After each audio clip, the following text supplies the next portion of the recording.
Viewers welcome to my channel. সবাই কেমন আছে? আশা করি সবাই ভালো আছে। বন্ধুরা রাধে রাধে। আমি চলে এসেছি এমন একটা জায়গায় যেখানে কৃষ্ণকে নিয়ে মানে গোপালকে নিয়ে কী নাচানাচি। বন্ধুরা আমি ফার্স্ট টাইম এমন একটা পরিবেশে এসেছি, সত্যি খুবই ভালো লাগলো।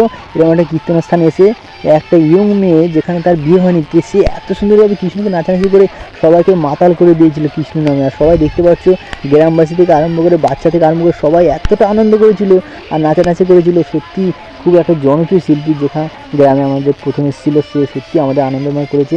আর আমার চ্যানেলে যারা নতুন হয়ে থাকো প্লিজ চ্যানেলটি সাবস্ক্রাইব করে দিয়ে আমার সঙ্গে থেকো বন্ধুরা। আর এমন আরও সুন্দর সুন্দর ভিডিও যাতে তোমাদের পরিবেশন করতে পারি, তাই সেটাও তোমার কমেন্ট করে লাইক করে একবার জানাবে। কারণ এই ভিডিওটা তুমি যদি লাইক করো, আমি বুঝবো আগে আরও আমি সুন্দর সুন্দর ভিডিও করতে আরও উৎসাহিত হব। তাই বন্ধুরা প্লিজ একটা লাইক করে দিও। আর যারা কৃষ্ণনামী হয়ে থাকো, কৃষ্ণনামে মগ্ন থাকো, প্লিজ তারা একবার রাধে রাধে অবশ্যই কমেন্ট করে আমাকে জানিও। আর তোমরা একবার প্লিজ শোনো যে কী নামে এরা গান করছে। ওয়া বন্ধুরা তোমরা শুনতে পেলে কী গানের মিউজিক? একলা পেয়েছে তোমার নিধু বনে, সেই গানের মিউজিকে তোমরা দেখতে পাচ্ছ কী অসাধারণ নৃত্য করলো এই শিল্পী। তোমরা দেখতে পাচ্ছ গ্রামবাসীরা খুব উৎসাহিত, খুবই আনন্দ। তো থ্যাংকস ফর ওয়াচ।